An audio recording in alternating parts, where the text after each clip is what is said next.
பாஜகவின் கொள்கையை நடைமுறைப்படுத்தவே தொகுதி மறுசீரமைப்பை ஒன்றிய அரசு கையில் எடுத்திருப்பதாக காங்கிரஸ் குற்றம் சாட்டியுள்ளது.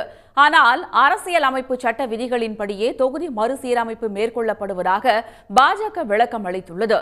இது தொடர்பாக சன் நியூஸின் கேள்விக்களம் நிகழ்ச்சியில் காங்கிரஸ் மூத்த தலைவர் பீட்டர் அல்போன்ஸ் மற்றும் பாஜக மாநில பொதுச் செயலாளர் ராம சீனிவாசன் இடையே நடந்த காரசார விவாதத்தை பார்க்கலாம். நான் டீலிமிட்டேஷன் வேண்டாங்கிறது எங்களுடைய ஸ்டாண்ட் இல்லை. நான் பாராளுமன்றத்தில் இருக்கிற நம்பரை ஃப்ரீஸ் பண்ணணுங்கிறது ரெண்டும் டிஃபரண்ட் இஷ்யூ. அதான் என்ன சொல்றேன், நீங்க ஜனத்தொகைக்கு தகுந்தாற்போல பாராளுமன்ற தொகுதிகளை மாற்றி அமைப்பதோ அது டீலிமிட்டேஷன் எக்ஸசைஸ் அது பாட்டும் நடக்கலாம். நம்ம எடுக்கிற கொள்கை முடிவு என்னன்னு கேட்டீங்கன்னா, இந்த நம்பர் ஆஃப் கான்ஸ்டிட்யூன்சிஸை இன்னும் 25 ஆண்டு, நான் அதை தான் சொல்றேன். இப்போ ஸ்டார்டட் நெகட்டிவ் growth. இப்போ அந்த பாப்புலர்ஸ் அதிகமாக இருக்கிற மாநிலங்கள் கூட அடுத்த 2-3 ஆண்டுகளில் நெகட்டிவ் குரோத்துக்குள்ள போயிருந்தாங்க. அந்த மாதிரி சூழ்நிலையில் இன்னும் 30 வருஷம் கழிச்சா ஜனத்தொகை 120 கோடி வந்ததுன்னு வச்சுக்கோங்க. அப்போ பாராளுமன்ற தொகுதி எண்ணிக்கையை குறைப்பீங்களா? நீங்க இப்போ என்ன நினைக்கிறீங்கன்னா, இதை ஒரு சந்தர்ப்பமாக வைத்துக்கொண்டு உங்களுக்கு சாதகமான அரசியல் செல்வாக்குள்ள இடத்துல உங்களுடைய நாடாளுமன்ற உறுப்பினர் எண்ணிக்கையை கூட்டுவதற்காக நீங்க யுவர் ஹைஜாக்கிங் த கான்ஸ்டிடியூஷன் நான் சொல்றேன். இல்லை, இப்போ முதல்ல பீட்டர் அவர்களுக்கு வணக்கம். நான் அவரிடம் ஒரு கேள்வி கேட்க விரும்புகிறேன்.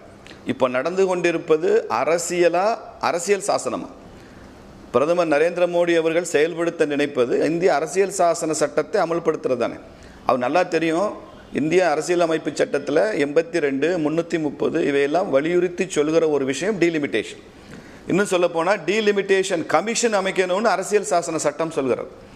டீலிமிட்டேஷன் கமிஷனில் யாரெல்லாம் இருக்கணுன்றதையும் அரசமைப்பு தான் வழிவகுத்திருக்கிறது. அதை பிரைம் மினிஸ்டரோ அல்லது ஆளும் கட்சியோ முடிவு செய்ய முடியாது. அதில் உச்ச நீதிமன்ற நீதிபதி ஓய்வு பெற்றவரோ பணியில் உள்ளவரோ இருக்கணும், எலெக்ஷன் கமிஷனர் இருக்கணும், இப்படி அது வரையறை செஞ்சிருக்கு. இதை ஒவ்வொரு சென்சஸுக்கு அப்புறமும் இதை செய்யணும்னு சொல்லியிருக்கோம். இன்னைக்கு தொகுதிகள் பெருசாகி கொண்டிருக்கு. நகரமயமாக்கல்ல நாம் கற்பனை பண்ண முடியாத அளவுக்கு சில தொகுதிகள் வீக்கி வெடிச்சிற அளவுக்கு இருக்குது. இன்றைக்கி தென் சென்னை தொகுதிகளுடைய வாக்காளர் எண்ணிக்கைக்கும் கிராமப்புறங்கள் தொகுதிகளுடைய வாக்காளர் எண்ணிக்கை சம்பந்தமே இல்லை. அவ்வளவு அதிகமான தொகுதிகள் வாக்காளர்கள் இருக்கிறாங்க. இதெல்லாம் முன்னால் இல்லை, 40-50 வருஷத்துக்கு முன்னால் இல்லாத ஒரு புது ட்ரெண்ட் இது. நண்பர் ஸ்ரீனிவாசன் சொல்கிற ஆர்குமெண்ட் எடுத்துங்க.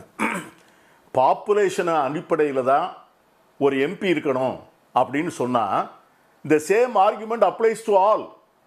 ஒரு பாப்புலேஷனுக்கு தான் ஒரு முதலமைச்சர், ஒரு பாப்புலேஷனுக்கு தான் ஒரு பிரதம மந்திரின்னு முடிவு பண்ணலாமா? நீங்கள் இந்தியாவில் 30 கோடி மக்கள் இருக்கும்போது ஒரு பிரதமர் தான். இந்தியாவில் 140 கோடி மக்கள் இருக்கும்போது 4 பிரதமர் வைக்க முடியுமா? இல்லை ஒரு ஸ்டேட்டுக்கு ஒரு முதலமைச்சர், 3 கோடி மக்கள் இருக்கும்போது ஒரு முதலமைச்சர், 7.5 கோடி மக்கள் இருக்கும்போது ஒரு முதலமைச்சர், அதை 7.5 கோடி மக்கள் இருக்கும்போது 4 முதலமைச்சராக மாற்ற முடியுமா? இப்போ நீங்கள் ஃப்ரீஸ் பண்ணுங்கள், மக்கள் தொகைக்கு ஏற்ற மாதிரி தான் ஏன் பண்ணுறீங்க, அப்போ 2 பிரதமர் வச்சுக்கலாமான்லாம் பீட்டர் என்ன கேட்குறாரு. இவரெல்லாம் கான்ஸ்டியூஷனை சேலஞ்ச் பண்ணுறாருன்னு சொல்கிறேன். நான் திரும்ப வலியுறுத்துறேன், இது மோடியோட பிளான் இல்லைங்க, பிஜேபியோட அஜெண்டாவும் இல்லை. அரசமைப்பு சட்டத்தினுடைய 82, 330 சொல்லப்பட்ட விஷயங்களை தான் மோடி செய்கிறாரு. மக்கள் தொகைக்கு ஏற்ப ஒவ்வொரு சென்சஸும் முடிஞ்சதுக்கப்புறம் நம்பர் ஆஃப் சீட்ஸ் இன்க்ரீஸ் பண்ணணுன்றது கான்ஸ்டியூஷனில் இருக்குது. அதை ஒரு அரசாங்கமோ அமைச்சரோ செய்ய முடியாது. அதுக்கு ஒரு கமிஷன் போடுங்க, டீலிமிட்டேஷன் கமிஷன், உச்ச நீதிமன்ற நீதிபதி அதுக்கு பொறுப்பேற்றிருக்கணும்னு அரசமைப்பு சட்டத்தில் இருக்குது. அதை நிறைவேற்றினா நீங்கள் இவ்வளோ சொல்கிறீங்க. அப்போ நீங்கள் என்ன பண்ணியிருக்கணும்? காங்கிரஸ் ஆட்சியில் இருக்கிறப்ப இனிமேல் இந்த டீலிமிட்டேஷன்ங்கிற அந்த கான்ஸ்டியூஷனையை எடுத்துருக்கணும்.